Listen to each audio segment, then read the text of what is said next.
My name is Mira. My husband Arjun worked in the IT sector. He was a smart, hard-working man, respected in his company.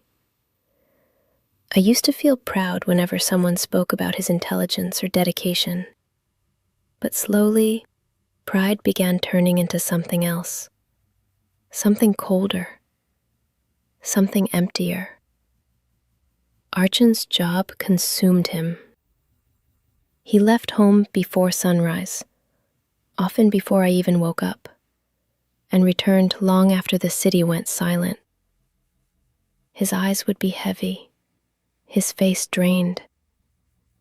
Sometimes I would wait at the dining table with dinner kept warm for him, but he would simply say, "I'll eat later," and collapse on the bed. At first I understood. Work pressure, deadlines, projects. I told myself it was just a phase. But weeks turned into months.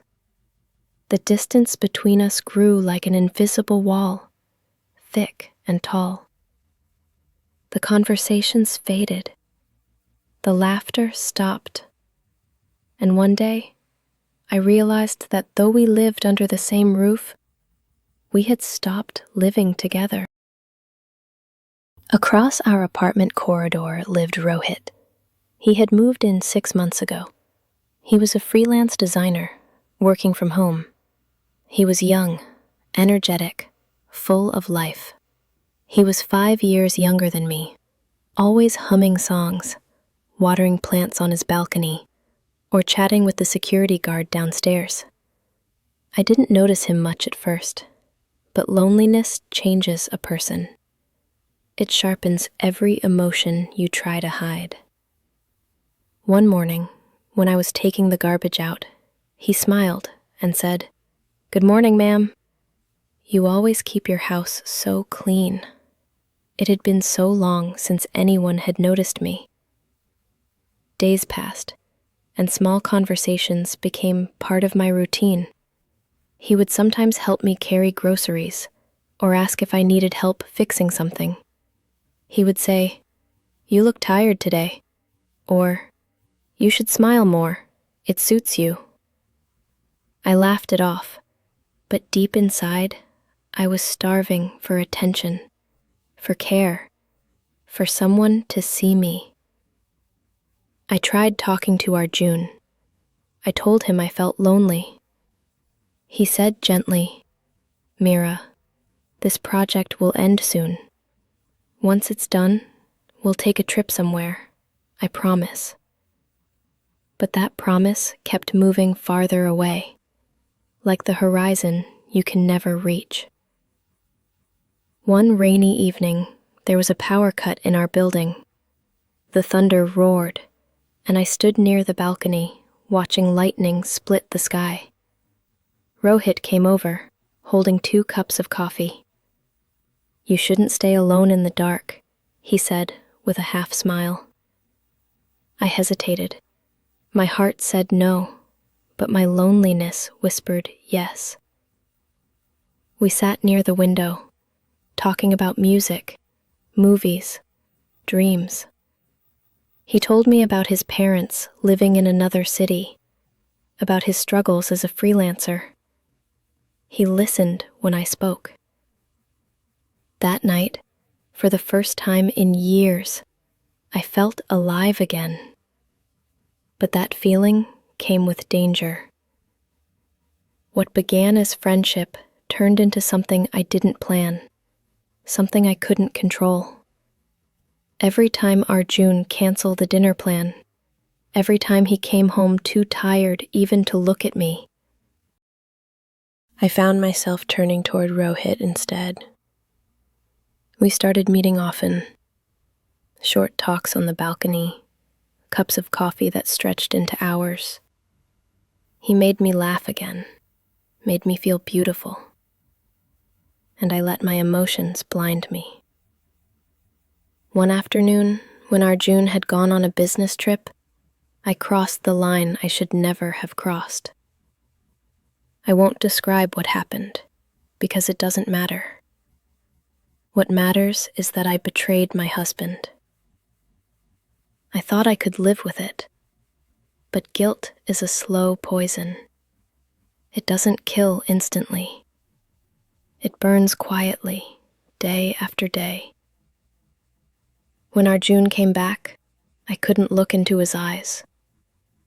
He hugged me and said, "I missed you." I almost cried. How cruel life is, to make you realize the worth of love only after you have broken it. For days I tried to behave normally, but something inside me had changed. Every time my phone rang, I felt scared. Every time Arjun asked, "Who was that?" my voice trembled. Rohit started becoming distant too. The lightness between us faded. He looked guilty, restless. One day he said, "Mira, this is wrong. You deserve peace. I don't want to hurt you." His words shattered me. I had already lost my self-respect. Now I was losing even the person I had risked everything for. I begged him to stay, but he slowly drifted away. Stopped talking, stopped meeting me. Soon he moved out of the apartment, without even saying goodbye. Now there was only silence. Arjun, busy as ever, and me, drowning in guilt, haunted by what I had done. I stopped sleeping well. Every night I would remembering how things used to be when we were newly married. I wanted to confess everything to Arjun, but fear stopped me. I couldn't bear to see disgust in his eyes, so I carried my secret like a heavy stone pressing on my heart. One morning, Arjun looked at me and said softly, "Mira, I have been selfish. I know I have ignored you, but I want to change that. Let's start over.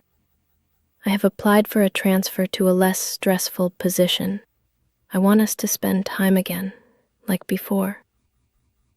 I stared at him, speechless. He was smiling. He had no idea that while he was trying to save our marriage, I had already broken it. Tears filled my eyes. He thought they were tears of joy, but they weren't. Months passed. Arjun truly changed. He came home early, asked about my day, took me out for walks. It should have made me happy, but instead, it made the guilt sharper. I couldn't accept his kindness. I didn't feel worthy of his love. Every time he touched my hand, I pulled away slightly. Every time he said, "I love you," I forced a smile, knowing I didn't deserve it. One night, while clearing old files on his laptop, Arjun found a photo of me and Rohit on the balcony, laughing. Nothing inappropriate, just a simple moment. But his face froze. He turned to me and asked quietly, "Who took this?" I froze too. My heart stopped. My silence was enough.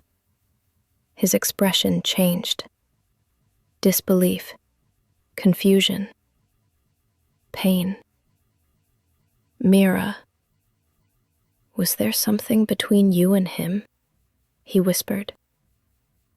I wanted to lie, but the truth had been eating me for so long.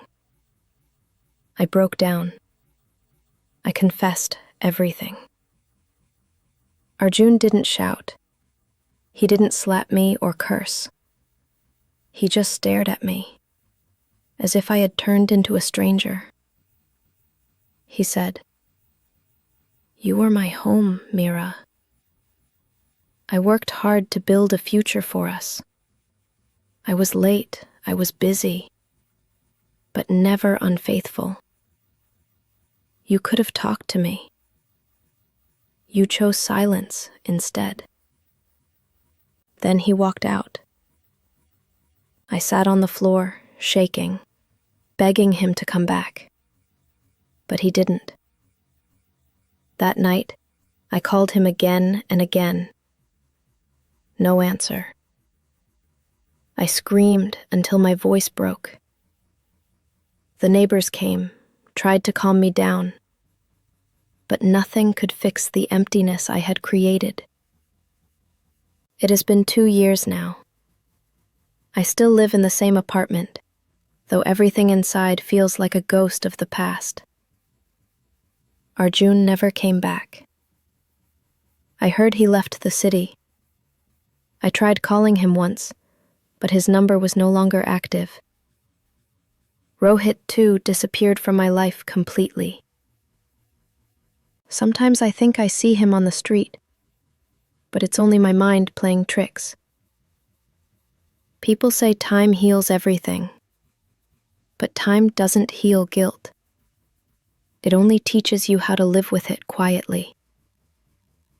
Some evenings, I stand by the balcony, watching the sky change colors. I see couples walking hand in hand, laughing. I wonder if Arjun ever found happiness again. I hope he did. He deserved better. Better than me. I water the plants that Rohit once helped me with. They have grown taller, stronger, while I have grown smaller inside. Sometimes when the wind blows, I hear Arjun's voice. "Let's start over, Mira." But there's no one there. Now I understand. Love doesn't die in one moment. It dies slowly, from neglect, from silence, from the things we don't say until it's too late. And when love dies, it doesn't leave peacefully. It takes a part of you with it. I betrayed not only my husband, but also myself. Every day I wake up, I promise to forgive myself. But forgiveness is harder than punishment. One evening, while cleaning the drawer, I found our old wedding photo. We looked so happy.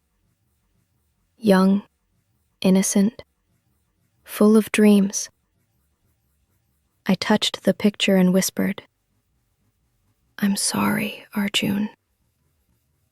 I loved you, even when I failed to show it." Tears blurred my eyes. I placed the photo back and closed the drawer softly. The house was silent, except for the ticking of the clock. Steady, unforgiving. People see me now as a quiet woman who stays to herself. They don't know my story. They don't see the ghosts I live with. But maybe it's better this way.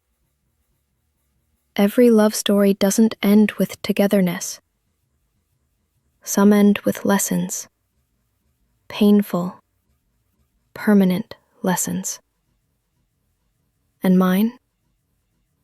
Mine ended the day I chose loneliness over patience, desire over trust. Now, I live with that choice. Alone. Repenting. Forever remembering the silence that destroyed my home.